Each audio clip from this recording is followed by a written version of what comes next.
Okey, sebelum bermula, video yang aku buat hari ini, dia punya crowd dia sebenarnya lebih kepada ahli keluarga yang mungkin ataupun keluarga yang mempunyai ahli keluarga, betul, ahli keluarga yang ahli keluarga yang pernah masuk pusat, dan juga kepada orang-orang yang macam aku yang pernah masuk pusat, dah keluar pusat, yang memerlukan sedikit ilmu dan panduan. Okey, dan ini adalah hasil daripada seminar online yang aku join baru-baru ini. Jadi jangan lupa like, share, subscribe dan tengoklah video ni sampai habis untuk panduan korang juga. Okey? Assalamualaikum warahmatullahi wabarakatuh. Selamat petang dan selamat datang ke channel saya Rusdi Rizal Rusli. Dan hari ini sebenarnya saya sangat bertuah lah. Bukan sebenarnya, tak ada bertuah mana pun.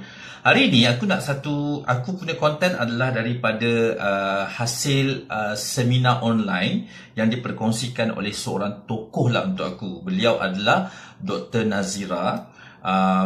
Dr. Nazira ni sebenarnya aku pernah jumpa. Dia adalah bekas pengarah ADK Negeri Selangor. Masa aku bertugas di Pusat Pelayanan Dadah Persendirian, aku pernah jumpa dengan dia. Aku sangat adore figure ni, Dr. Nazira ni, sebab Dr. Nazira ni sebenarnya untuk aku lah, personally aku cakap, dia adalah figure yang sebenarnya aku rasa dia tak judge orang. Yang aku suka pasal Dr. Nazira ni. Jadi sebenarnya setelah aku keluar daripada pusat, aku ni adalah antara orang yang macam nak cari ilmu lah. Tapi sebab PKP kita tak boleh pergi kelas diorang kan. Jadi kita pun carilah ikhtiar. So aku tengok YouTube banyak. Aku pun ada tanya kawan-kawan aku, kaunselor ke kawan-kawan daripada USIM, dan juga rakan-rakan lain yang boleh memberi input pada aku untuk buat konten dengan korang. Jadi hari ini aku sangat bertuah kerana di Facebook kita ada satu, aku kan nak promo, tapi sebenarnya dia ada satu grup kita panggil Diary DSK, Diary Survivor Kepulihan. Grup ini adalah untuk mereka-mereka macam aku, yang kita orang duduk dalam tu dan kita memang support each other. Dan dalam tu ada Dr. Nazira. So Dr. Nazira ni dia promote kelas dia. It's not kelas lah, satu session sama dengan dia yang akan membincangkan satu topik yang sangat menarik, iaitu tajuk dia adalah Pink Cloud Syndrome. Nak tahu apa Pink Cloud Syndrome? Korang tengok dah sampai habis ni video ni.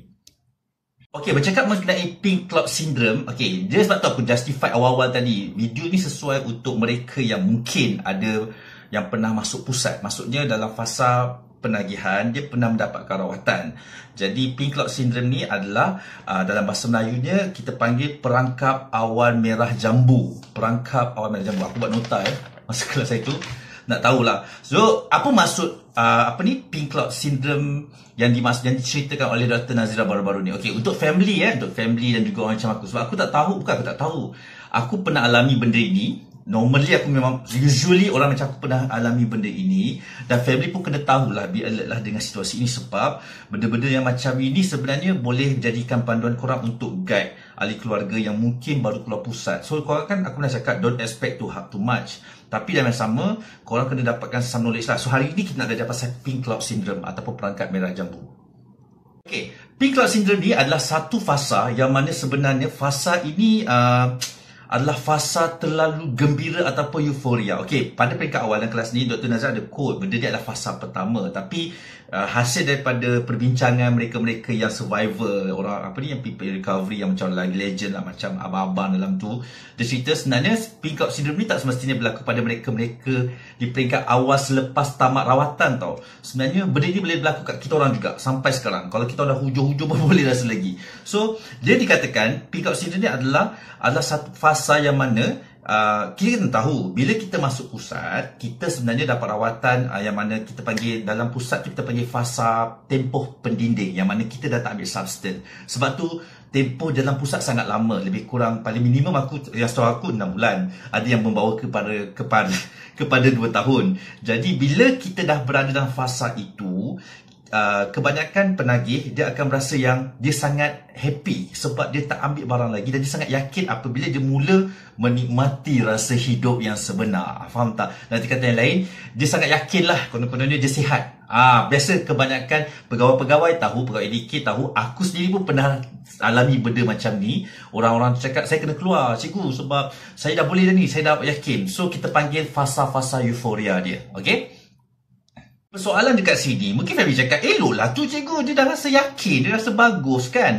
Dia rasa perasaan tu sangat bagus untuk orang-orang macam kami ni.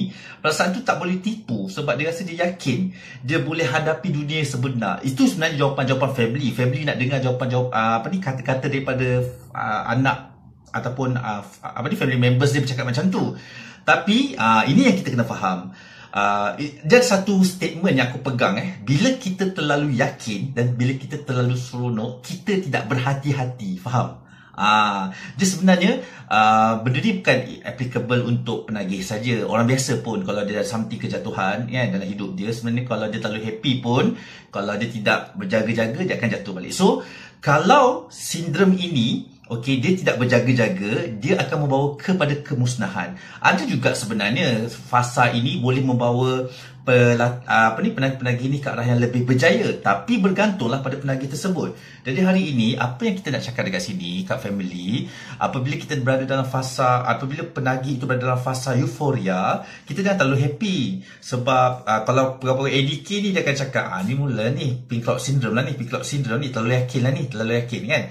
So bila keadaan tu berlaku, jadi benda itu akan merisaukan jugalah, sebab kalau dia tidak ditangani dengan betul, dia akan relapse ataupun kembali ke penagihan dia balik. Jadi dekat sini Dr. Nazira tahu dia cerita kat kita, kepada ada lebih kurang ramai dalam tu juga, ramai juga orang luar daripada pakar-pakar educators yang datang, yang join atau masuk aku dengar sampai habis. Dia cakap macam mana kita boleh terperangkap ataupun terjerumus ataupun boleh jatuh dengan pink cloud syndrome ni. So ini family kena tahu. So antara poin yang pertama yang kita kena tahu, kenapa penagih-penagih dadah ini boleh orang kata terperangkap. Pertama je, poin dia adalah pink cloud syndrome ini boleh create satu jangkaan yang penuh dengan kepalsuan. So dalam istilah kata yang lain, saya memudahkan anda untuk faham.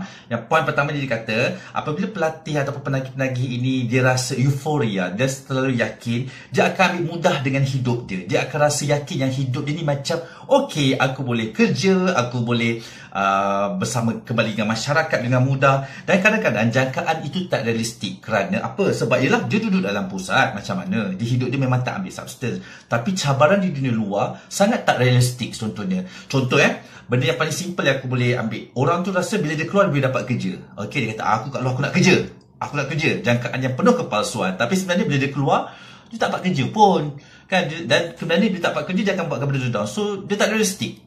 Itu yang dimaksudkan dengan pink cloud syndrome ni boleh create jangkaan kepalsuan. Kau terlalu happy dan kau terlalu yakin yang hidup luar tu terlalu mudah untuk kau. Jadi untuk family kena ambil alert, dan kepada anda kat luar pun ambil alert juga. Jadi poin yang kedua yang di-highlightkan oleh Puan Nazira dekat sini adalah berkenaan dengan titik buta ataupun blind spot. Blind spot ni kalau ikut saintifik sebab aku cikgu sains kan, dia adalah satu keadaan yang mana kau tak perasan kau ada satu tempat yang sebenarnya kau ingat kau nampak tapi sebenarnya kau tak nampak. Blind spot kan, yang kau faham tak? Bila kau buat kereta kan, ada tiba-tiba ada kereta tu, kau ada kereta side mirror tepi, tapi tiba kereta tu lalu je, kau tak sedar ada kereta.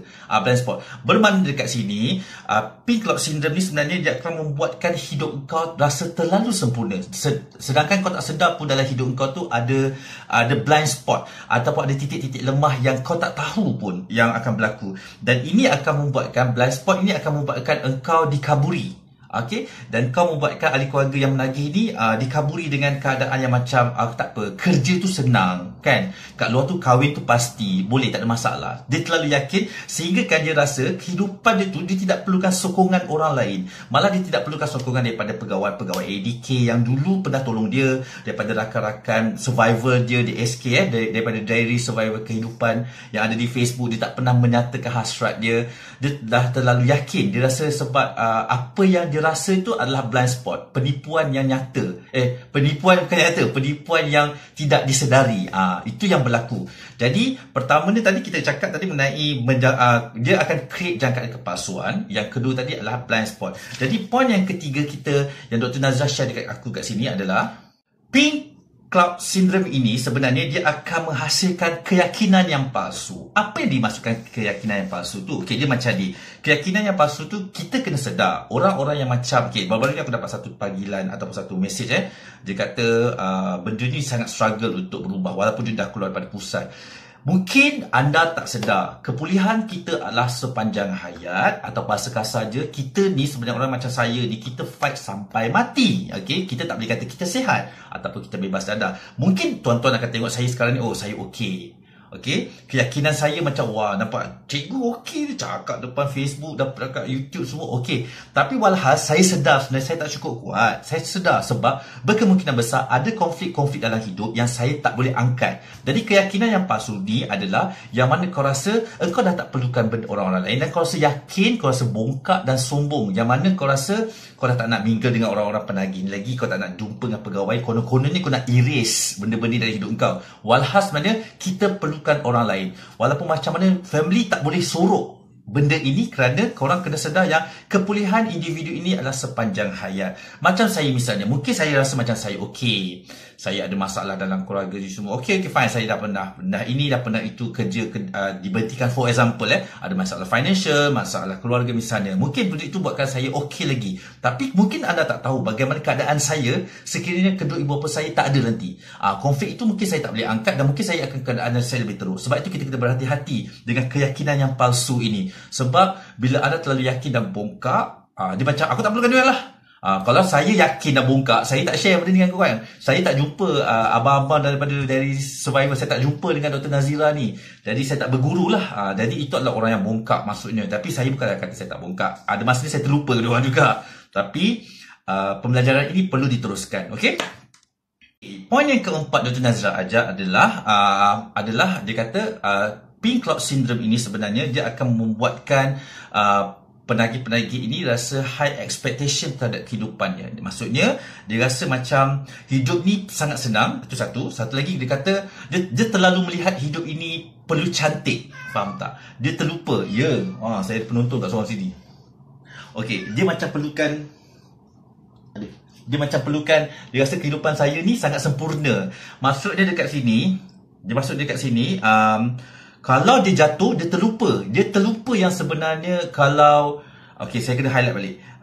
Dia terlupa. Bila dia rasa hidup dia sangat cantik, indah, dia sebenarnya terlupa yang sebenarnya hidup ni begitu susah untuk ditangani. Semua orang mengalami yang benda yang sama. Jadi, bila kau terlalu expect hidup engkau mudah dan berjaya untuk engkau, jadi sebenarnya ia akan membuatkan engkau cenderung untuk jatuh. Betul tak? Okey. Terima kasih. Jadi, rangkuman dari cerita Pink Cloud Syndrome ni sebenarnya agak ringkas, tapi sebenarnya membantu akulah. Kita kena berhati-hati dengan perasaan yang kita alami. Untuk family, kita kena identify apabila ada penagih yang terlalu yakin. Kita kena berhati-hati. Aku ada tu share pengalaman lah yang mana bila aku pernah jaga seorang hamba Allah ni, dia adalah suami. Jadi bila dia dimasukkan di pusat aku jaga satu ketika dahulu, kita nampak memang ada perubahan. Ini Pink Cloud Syndrome yang nyata lah. Jadi bila dia keluar daripada bilik detox minggu pertama tu, yalah, orang kalau ikutkan kes dia agak kronik. Kronik tu maksudnya dia agak yang agresif, main pedang, mengamuk-ngamuk kat rumah. Tapi bila dia keluar daripada detox untuk 14 hari, dia menjadi orang yang sangat baik, alim.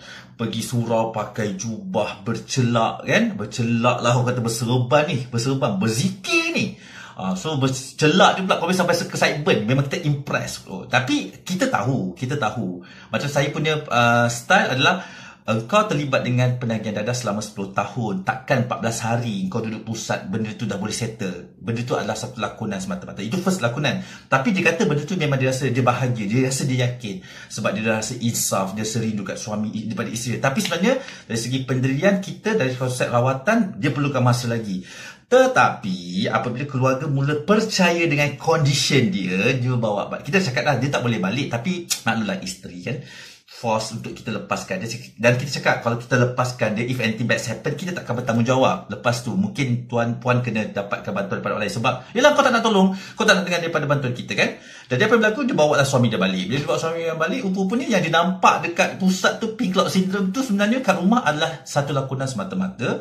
Dan sebenarnya dia tak boleh handle pun dengan tekanan hidup kat luar. Malah aku dengar sampai ada isteri dekat tempat dia mengamuk-ngamuk dekat kawasan dia. So kita orang tak bertanggungjawab lah. Jadi itulah kita panggil Pink Cloud Syndrome. Sebenarnya kepada kawan-kawan yang sedang survive kat luar tu, sebenarnya it's okay kalau kita tak okay. Okey, satu. Yang kedua, aku belajar daripada ramai dekat situ, daripada tokoh-tokoh. Aku nak sebut macam PNC lah, aku just ada ramai abang-abang kat situ, PRS, daripada Persada, daripada yang individu persatuan-persatuan luar yang sangat aktif kat situ. Sebenarnya untuk anda yang fight macam aku, yang keluar daripada pusat, sebenarnya tolonglah cari sistem kawan-kawan yang macam ni. Kadang-kadang bila dengan kawan-kawan macam ni, kita akan menjadi lebih baik kerana kita sedar ada orang yang ingatkan kita. Kita selalu cakap, orang semua tak faham, keluarga tak faham lah, majikan tak faham lah, isteri tak faham. Yes, memang dia tak faham, tapi kita ada orang yang faham, jadi kita gunakan dia orang untuk fahami kita. Macam Dr. Nazira aku, kalau ikutkan, kita boleh cakap dia tak faham, tapi sebenarnya dia sangat mendalami, menghayati dan ada empathy dengan apa yang dia cakap. Jadi aku sangat appreciate dengan ilmu yang dia ajar, aku sangat appreciate dengan pengalaman aku sepanjang aku berada dalam seminar itu. InsyaAllah kalau ada seminar yang lain dan secara online, aku memang appreciate ilmu ini. Jadi kepada anda di luar sana yang fight untuk berubah, yang fight untuk jadi lebih baik, mungkin boleh gunakan video aku ni untuk belajar sindrom pink cloud syndrome.